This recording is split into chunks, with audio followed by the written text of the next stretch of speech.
Hello, everybody out there on the internet, wherever you are. This is David Rovix with another episode of Fifth Estate Live, which comes to you every Tuesday at 10 a.m. Pacific, 1 p.m. Eastern on various platforms, including the Facebook pages of Popular Resistance and KBOO Community Radio here in Portland, Oregon, as well as my own Facebook, YouTube, Twitter, Twitch, VK, and LinkedIn channels.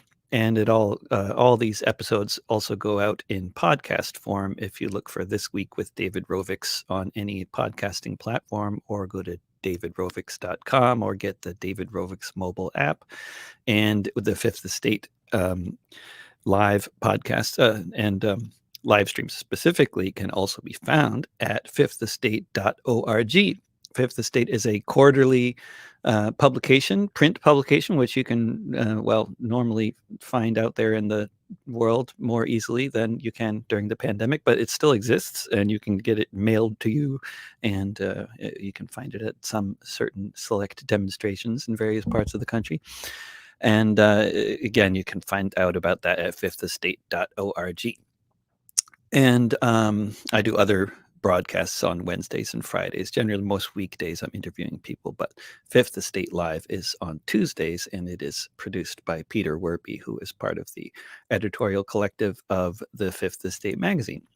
And today, we are talking with an author of many books, an organizer of many conferences, a journalist who has written for many publications, who has a book coming out on AK Press in the spring of 2021, which is running along the bottom of the screen here for those who are watching in video form right now. And it's called, I love the title, The Operating System, An Anarchist Theory of the Modern State. And welcome to Fifth Estate Live once again to Eric Laursen.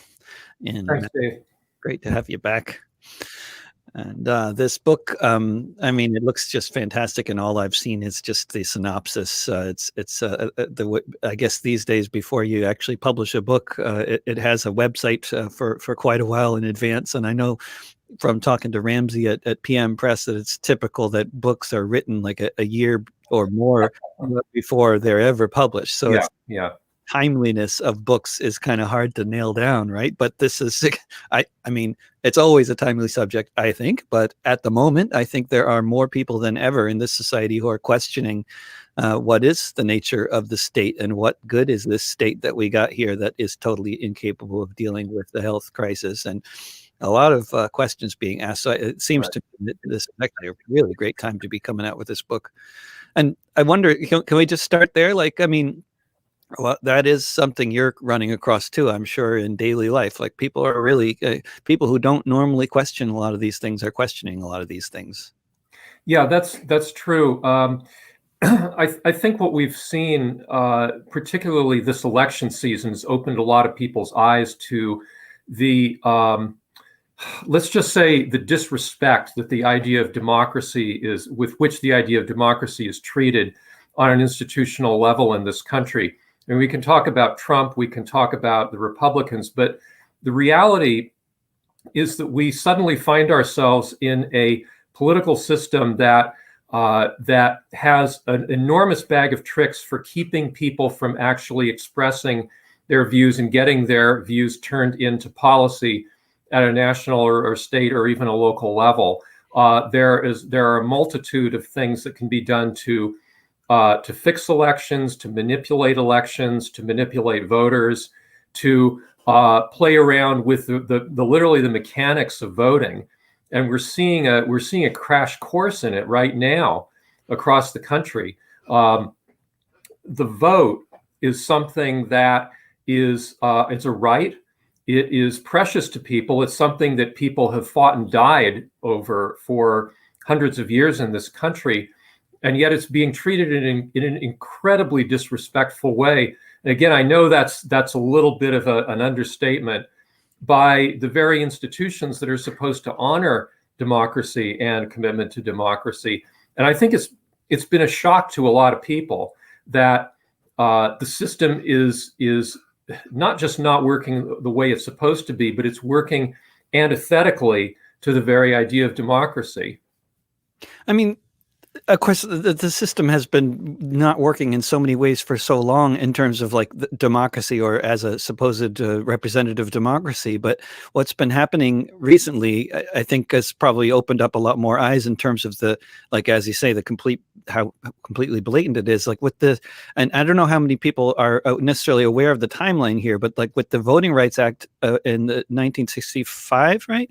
Yeah. And that was basically until 2013, the all the different states had to get federal basically it had some form of federal oversight and couldn't just bar half their population from voting.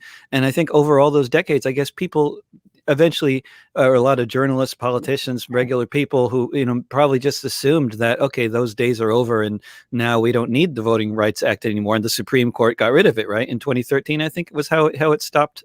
And then what we've seen since then is actually states are, particularly Republican-led states, if I'm not mistaken, are just trashing the whole idea of representative democracy. Well, yes, but think back a little further than the Citizens United case and that Supreme Court decision that essentially neutered the Voting Rights Act. Go back to 2000 with the Bush-Gore election. One of the revelations of that election to people was the extent to which the states of the former Confederacy, after the Civil Rights Act and after the Voting Rights Act, passed a blizzard of laws that essentially made it more and more difficult for people to get to the polls, i.e. working people, people of color, the hours on which polling stations were open, the places they were located. They had a million different ways to disenfranchise people. And a lot of that became very, very clear, was exposed to the light of day during the 2000 election. And it came as quite a shock. But that's something that had been going on almost as soon as the Voting Rights Act was passed. Southern legislatures started to come up with more ways to subtly enforce the same kind of restrictions. And the Citizens United case was, in a way, simply the culmination of that. Yep. I just I just love the title of the book, and I don't know, like, I mean, having, as a writer and a reader myself, I think it's kind of overlooked by many, the incredible power of the title of a book and how much that impacts the reader's whole orientation as they're reading the book. I mean, I've just the book by Primo Levi called Surviving Auschwitz was originally titled If This Be a Man, and that was the first introduction to this concept of how powerful a title can be. But man, it's just like a whole different read if you are, if you know what the title was supposed to be. Sure. But the operating system, it just seems like it gets to the very core of what this whole question is, of what is the state, and all these kinds of assumptions that people make that are sort of on faith or sort of religious assumptions about, almost as if there are natural laws that determine things like who are the landlords and who are the tenants, and who the caste system in our society. It's almost as if these things are just being kind of either like we can't just have a whole different kind of arrangement of relations between people in society, as if it's not something that people decided on in the first place. And it seems like that sort of religious connection to the idea that this is sort of immutable is a very important part of the whole setup here, isn't it? Would you say? Yeah, absolutely. Without giving away the game too much, I mean, the origin of the title is simply this perception or realization that I have that a state is very much like a computer operating system. It's something that's designed by people to create a kind of an environment that other people can operate within, and that gives them at least the illusion that they can do anything they want, anything that's important to themselves in their lives through this operating system. And that the people who design that system are the creators, but as they give way to other programmers, the operating system essentially rules them and dictates the direction they go in developing it. And I think that's very much the way the state has evolved over the last 500 years, and particularly over the last 100 years, is that it's an operating system that trains us to think a certain way. It trains us to obey in certain ways.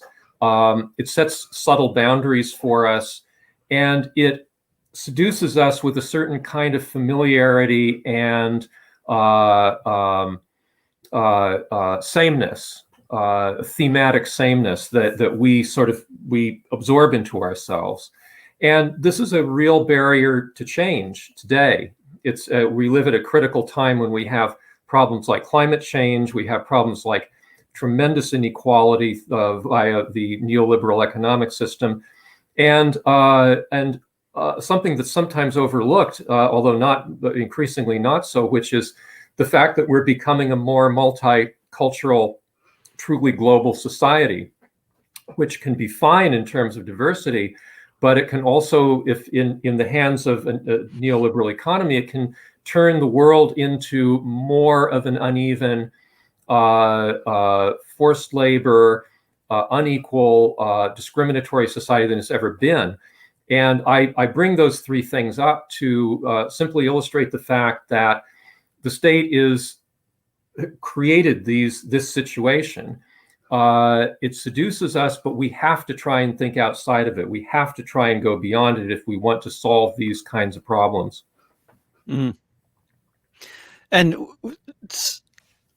I mean, one of the things about the state generally is that regardless of all the stuff they say about how it is sort of like this structure that we all can work within and it's all going to work out if we play by the rules, the reality is that it's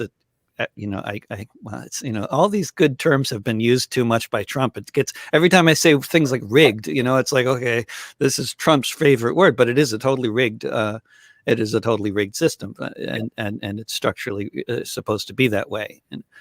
But at the same time, it requires the consent of the governed. They can govern by force, but they can only do that to a certain degree, and everything falls apart. They have to really have our cooperation for the most part, most of the time, the vast majority of the time, right? And that is currently, I think the reason why so many people are questioning the basic structure of the state today, right now in this country, is that it's not working. It's really not working. Like it's really failing really badly for most people, right? As opposed to just failing for a lot of people. Oh yeah, and not only are we seeing it not working, we're seeing it lash back at us in the form of the incredibly repressive response to the Black Lives Matter movement, for example. That protest is being once again declared or treated as illegal by the authorities.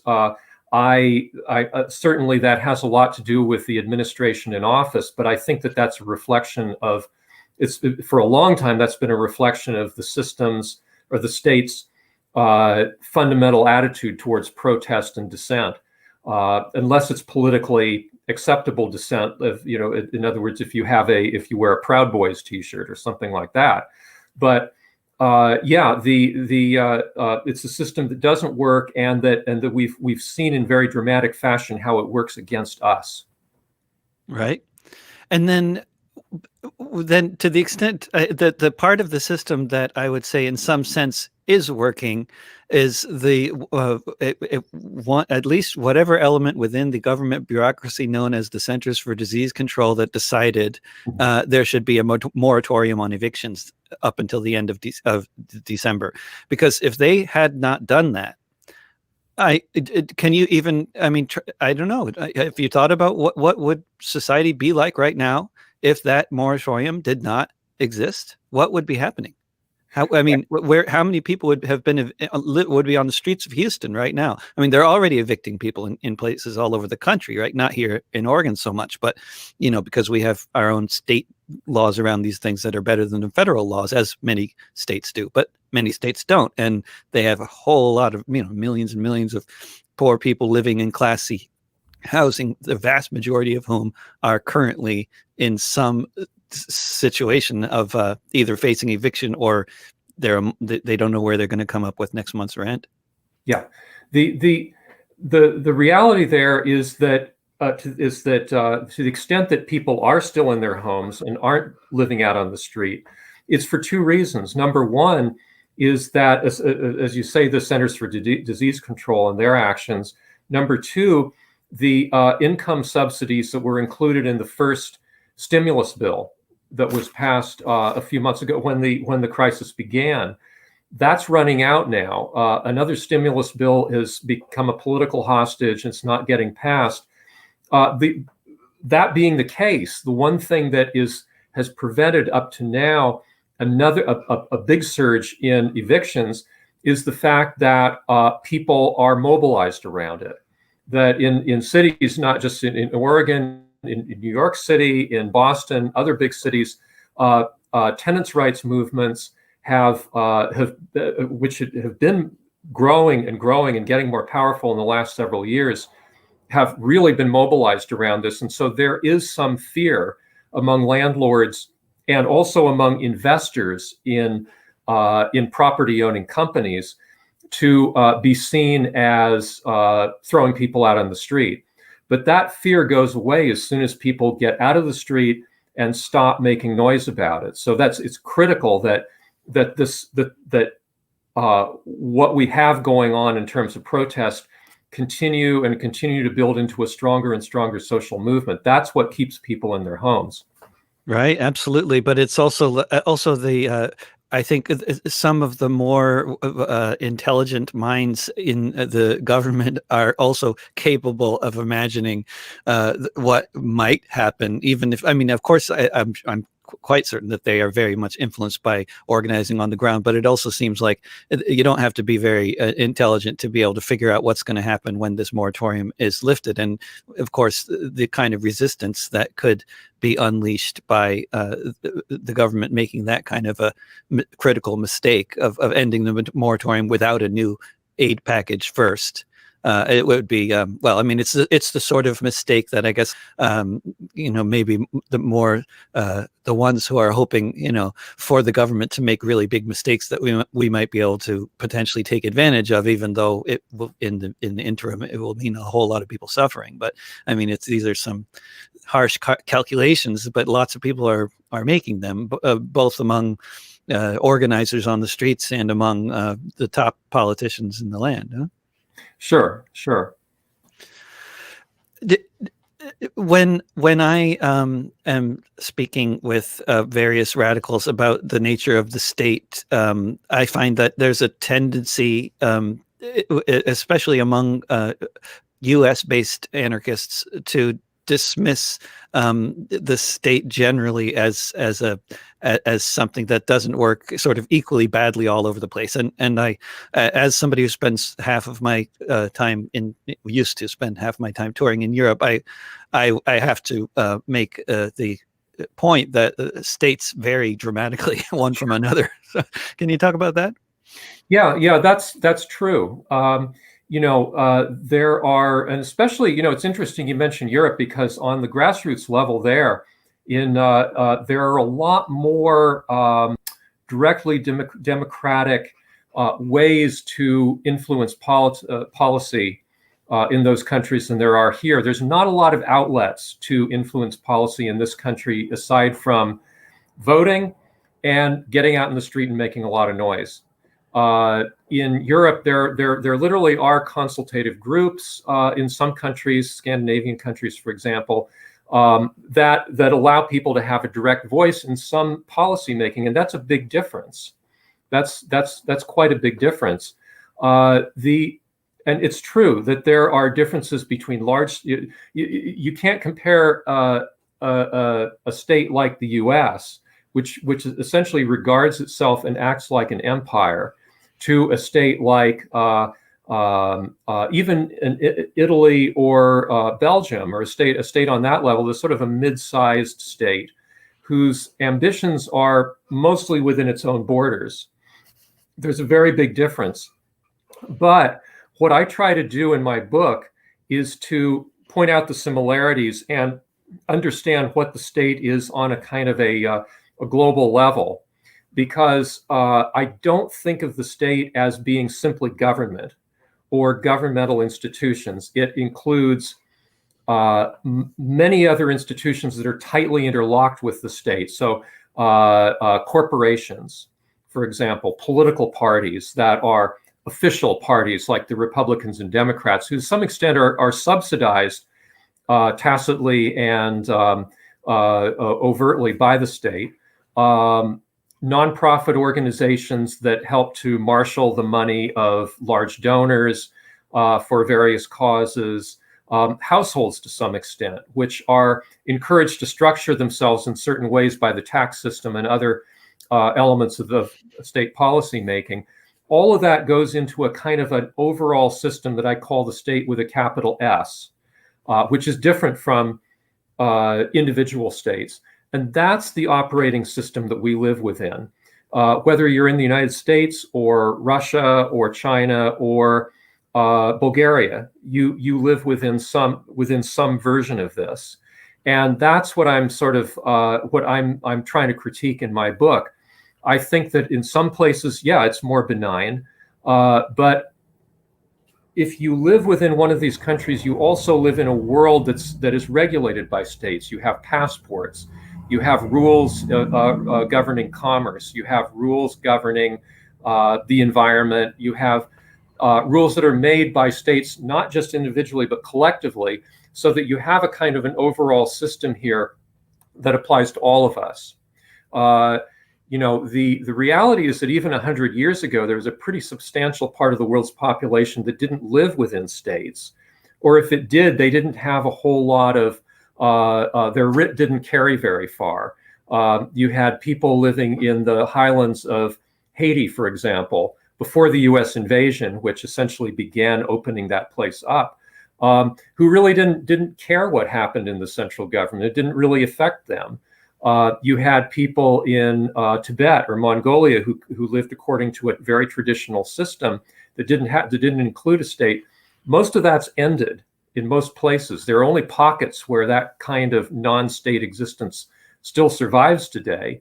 And so there is a real kind of impulse on our part to think of the state as, this is what we have, this is what there is, what else is there in the world, and that's what I think we have to kind of mentally wean ourselves away from. And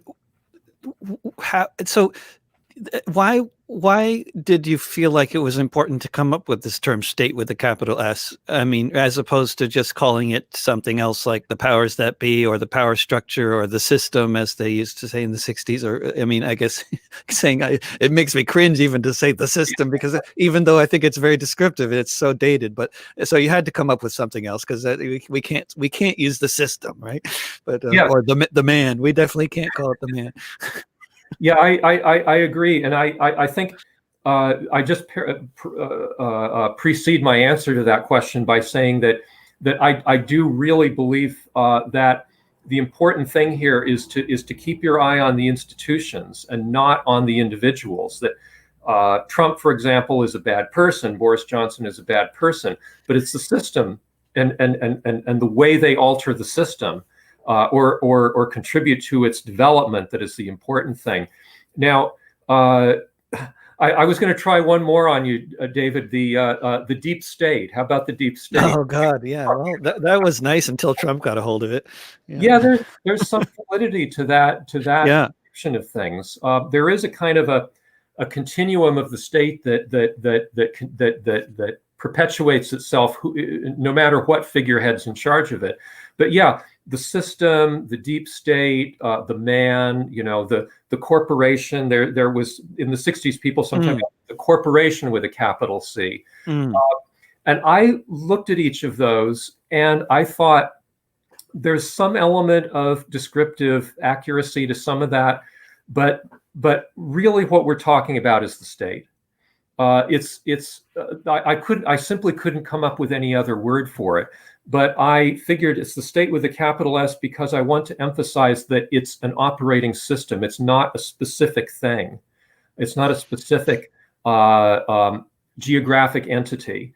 It's the collectivity of this. It's the system. So I thought operating system was a great one, and I thought that I wanted to maintain this emphasis on the state, because the state is not just an administrative thing; it's an identity. It's an identity where we assume we have passports that state that we are American citizens or Canadian citizens or something like that. And so I couldn't really think of any other term that captured that idea of this being an entity that we are part of, just by the virtue of the fact that we live and were born here or moved here.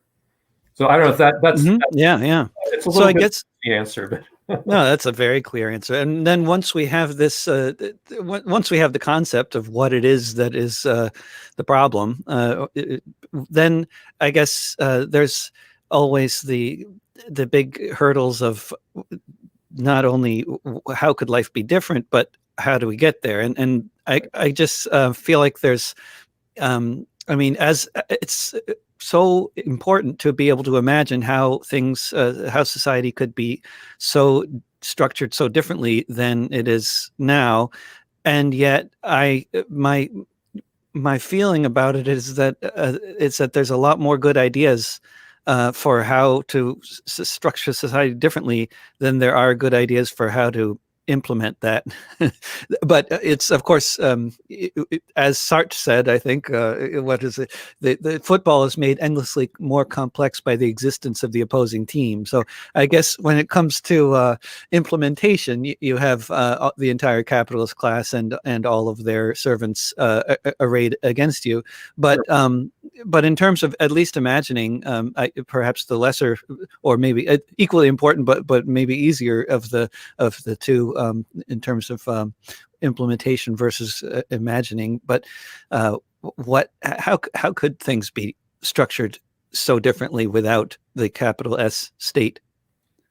Well, there's a number of things. I mean, I think on a very grassroots level, there are some tremendous experiments going on with that in the world. We see that or we did see that in Rojava. We see that in the Zapatista uprising, for example, and in other social movements that have taken on kind of more than just a social movement type of structure, like the movement of the landless in Brazil, or the farmers movement in India, for example. So we do see those things happening on a level where people understand that they have to make social changes in their immediate environment. And then they start to think about how those social changes dictate political changes. And that's always the way I think it needs to happen. It needs to happen organically, starting with the local and the social, and then making the politics accommodate to that sphere. Now, fortunately, we can look at the evolution of the state itself, and we can get some ideas for what some of the other elements can be. For example, Social Security, which I've written about pretty extensively. The Social Security system, or the social insurance system, which is this sort of contributory old age and survivors benefit program, which the government runs, but we all contribute specifically to it. It actually grew out of ideas on how to organize large-scale mutual aid that developed in the anarchist movement in the 19th century. One of the first programmatic efforts to spell out how something like that would work was actually developed by Proudhon, the French anarchist, in the 1850s. And it was then picked up on by social democrats, and then by sort of more conventional liberals, and we have the Social Security system we have today. The jury system is something that was actually much more grassroots and much more, it had a much wider range of authority, and it was populated by everyday people back in, if you want to look at English history, back in the 12th century. It's something that was guaranteed in the Magna Carta. And the jury system has been co-opted and cheapened and run down and turned into a kind of a servant of the courts in the current system we have now. But those systems, the elements that made them a more non-hierarchical, socially based thing back when they were originated are still there. It would be possible to take a system like Social Security or disability insurance and remake it outside the government or move it outside the government. It's possible to revive the jury system as it existed hundreds of years ago and move it out of the criminal justice system. Now, that's opening up a big can of worms in terms of how you actually get there. But the institutions are the institutions with a small I that people in communities built up or formulated for themselves hundreds of years ago still exist inside of the state, and they can be recouped by the people. So we don't have to totally reinvent the wheel. We simply have to take back these things and reshape them the way we want, so they function the way we want them to. Now, again, that's a tall order, but it's not like we have to completely reinvent everything either. It's important that there are all sorts of current and historical examples of how people can organize society so differently.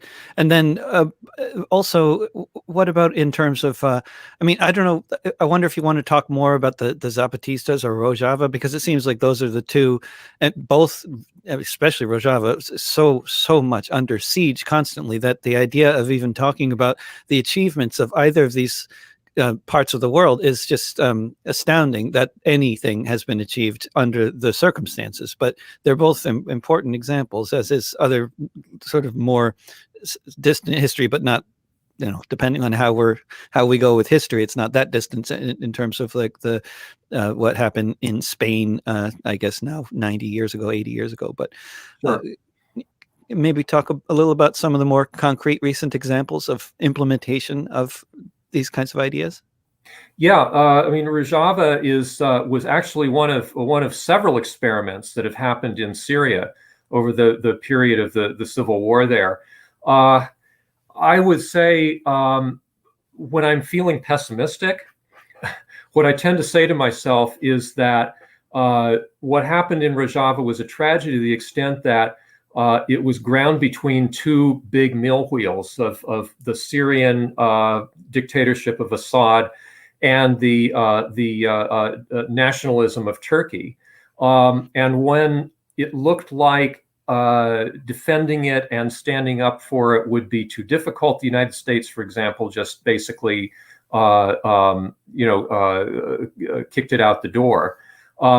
That's the reality, is that when movements like this arise, the state, and this is another reason why I like to talk about the state with a capital S, is you've got the United States, Turkey, Syria, all of which have very profoundly different interests in that region, somehow managed to see it clear among the three of them to crush Rojava.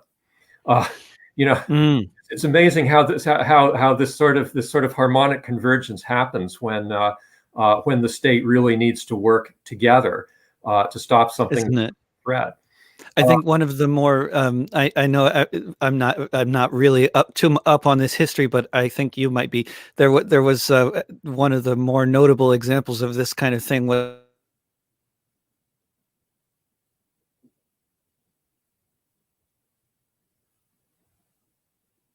Oh, my mic just went off, and now it's back on. I don't know, but after the Paris Commune, there was it. I believe France and Prussia were at war at the time that the uprising in Paris happened, and then when the French army and the Prussian army, after fighting each other, joined forces to put right, isn't it? They had a truce or something. What happened? It was one of those classic examples of everybody gangs up against the working class when there's that kind of uprising going on. But you could probably fill in the details a bit better. But I don't know. That's essentially what happened. Is the French army had been defeated.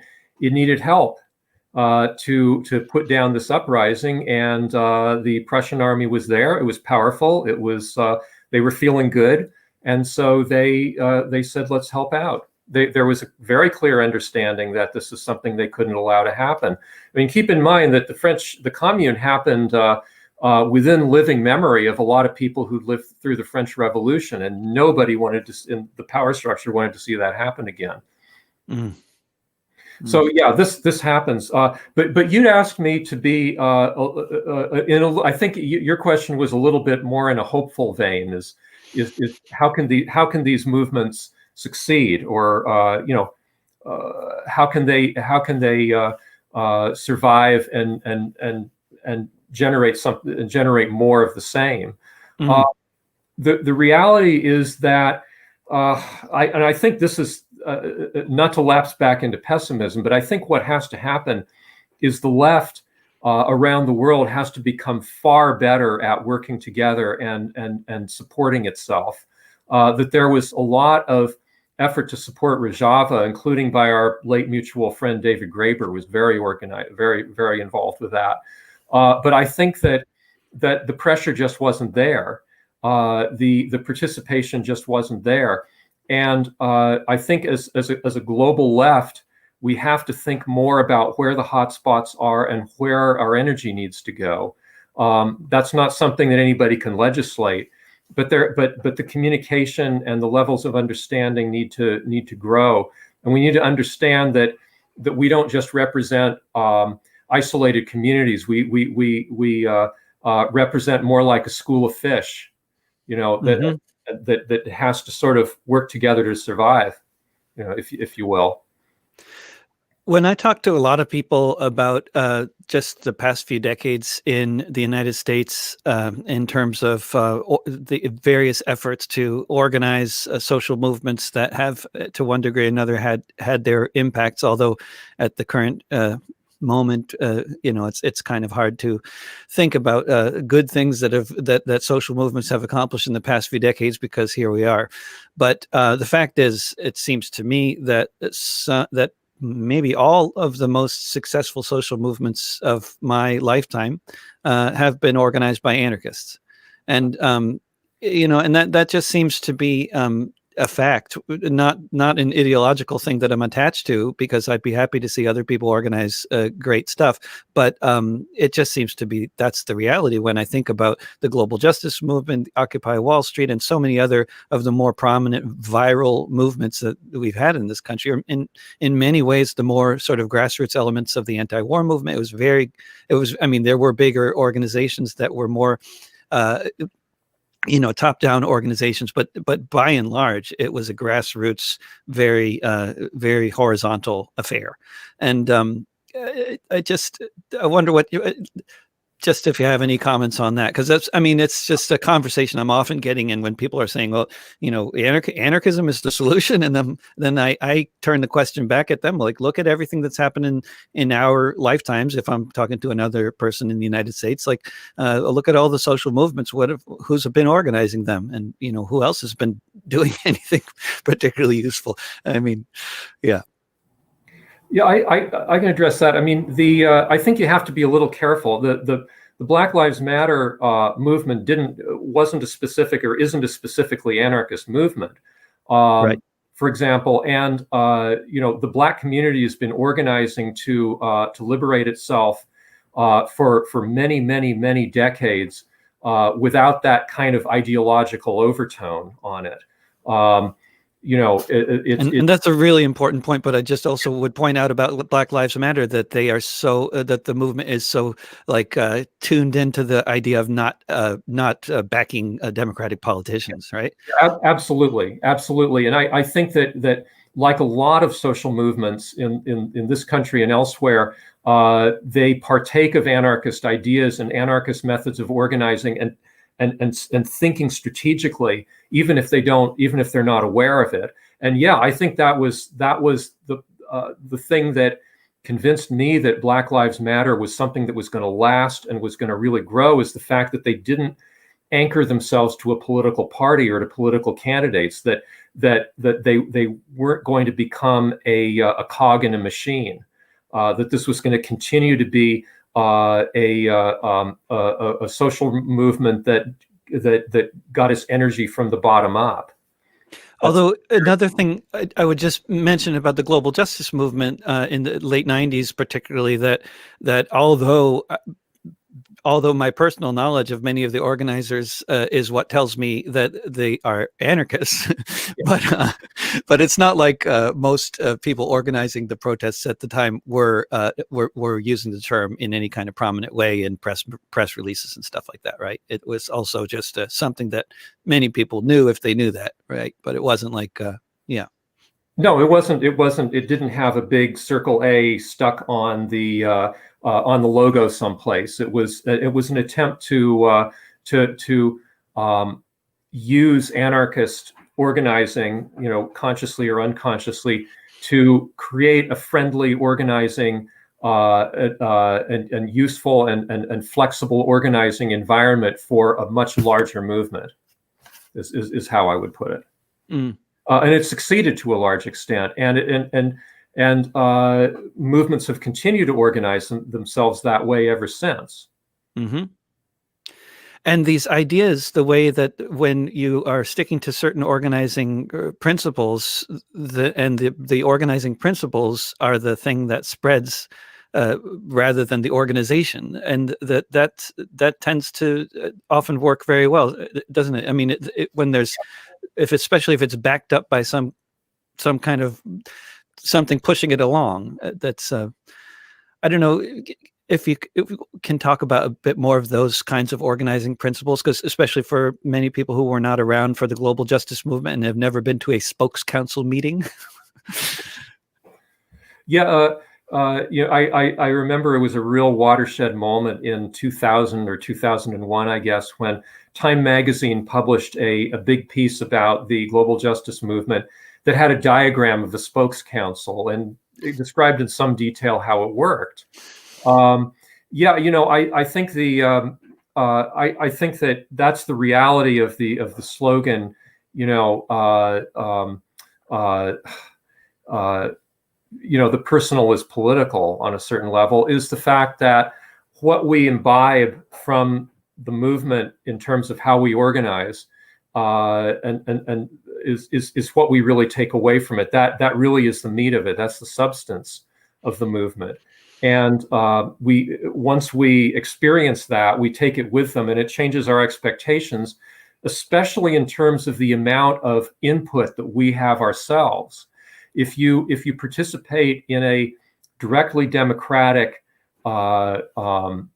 protest or activist network where you have a direct voice, where you have a spokes council that allows you to participate in a very direct way, it's very tough to leave that and to go back into traditional political organizing on a sort of a campaign or candidate level, because suddenly you're just a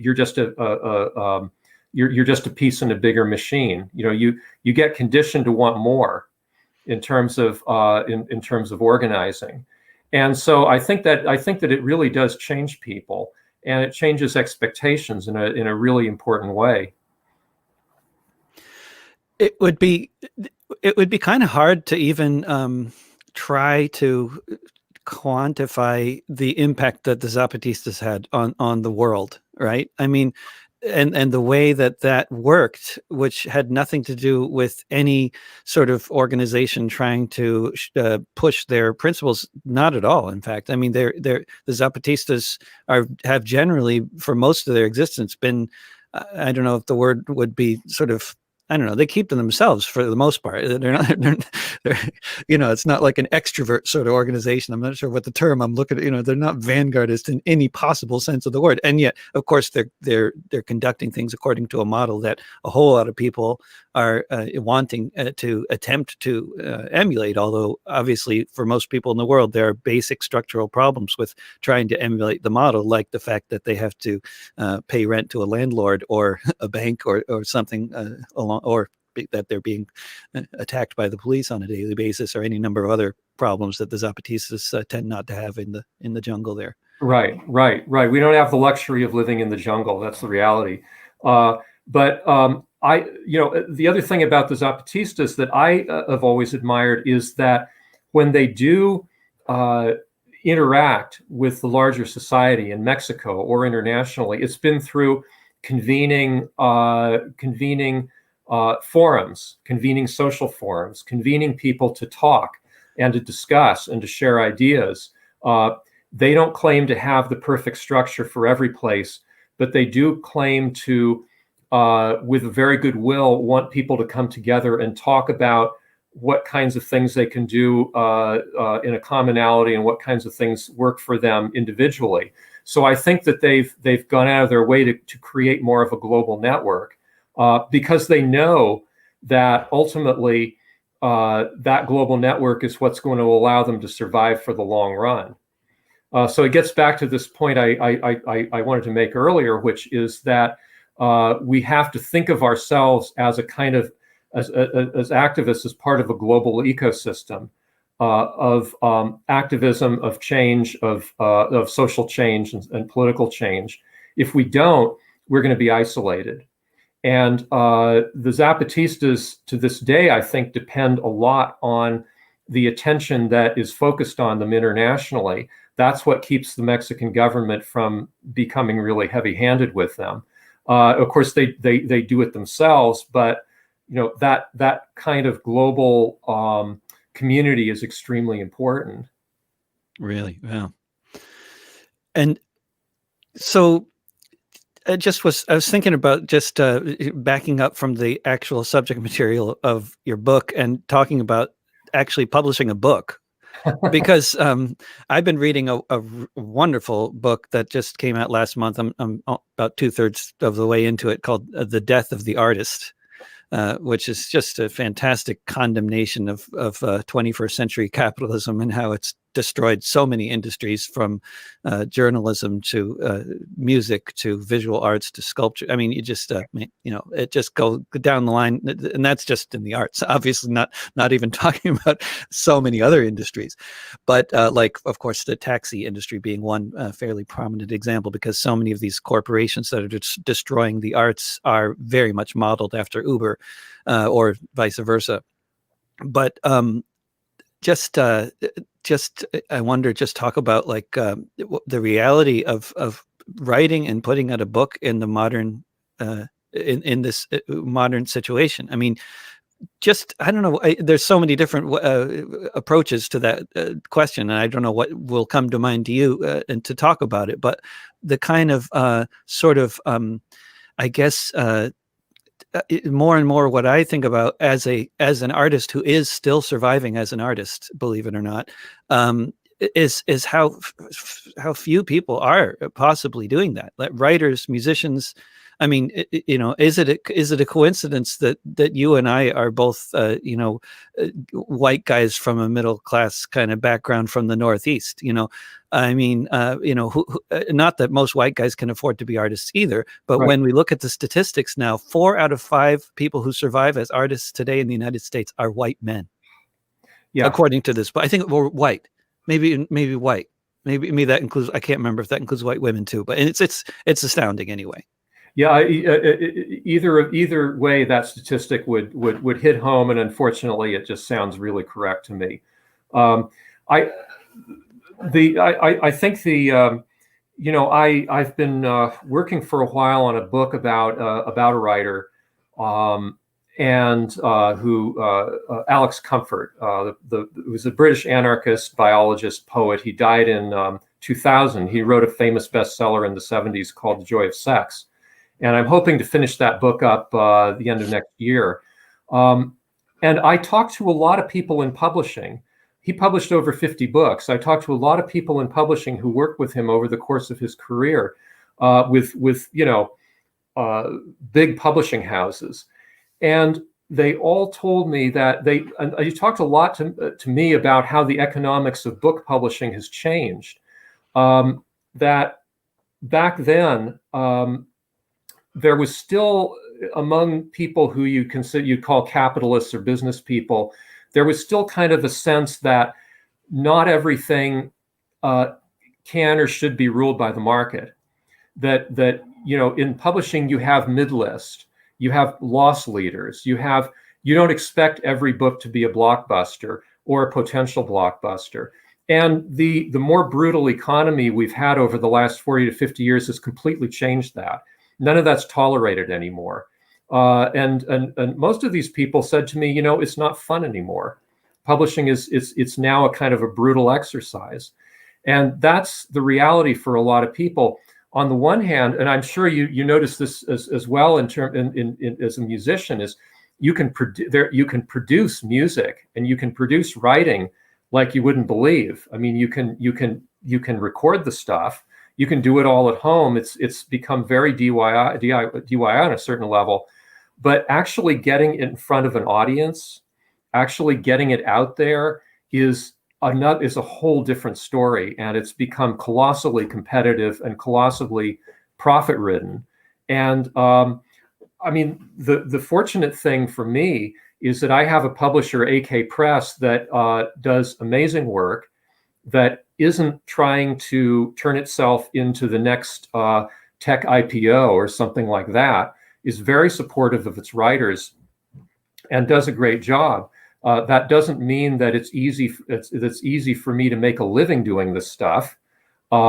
Because it's not like AKK Press, I mean, for anybody who's not aware of the modern situation with writing, it used to be like before I don't know, I guess when I was a kid, maybe, that writers getting advances in the tens of thousands to write a book that the publisher didn't even have great confidence was going to become a bestseller or anything. That was very normal, right? Although rejections were also very normal. But of course, getting publishing contracts like that was normal. Whereas even if you'd get a publishing contract with a wonderful independent publisher like AK Press, this doesn't come with tens of thousands of dollars for you to take some time to write the book. You have to, this is basically, it's basically, I don't know if you want to get into these kinds of details, but I don't think there's even an advance involved, right? No, or if there is, it's very modest, and it's more of a sort of a token of support than, in the old days, people could get $10,000 to $20,000 advances and at least kind of eke out a marginal, living that way. Now you can't. The time it took to write the book, at least, right? I mean, if it's going to take you 6 months to write a book, at least you theoretically you need an advance that's going to allow you to survive for 6 months at least, right? While you write the book. Yeah, that's not in the cards anymore, even for people who write for very large scale publishing houses. Only people who are guaranteed bestsellers get big advances. So yeah, there's the reality for us is that as writers or artists, we have to support ourselves doing this. We have to figure out some way to make it work within the margins. The only thing we can really do to have some control is to just really work hard at getting the material out there. And you go on tour, you perform in various places, and you which is partly, although that's a form of your artistic expression, but it's also marketing yourself. It's getting yourself known.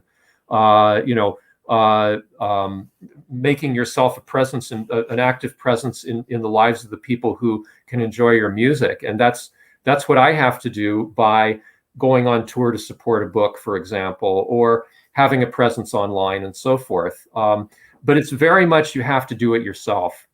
And how's that, especially during the pandemic, how is that working in terms of any kind of a tour plan? Are you in touch with, I'm sure you're in touch with folks at AK Press about this release, because we're in the cycle now, I guess is what they call it, right? But how are you trying to deal with that problem?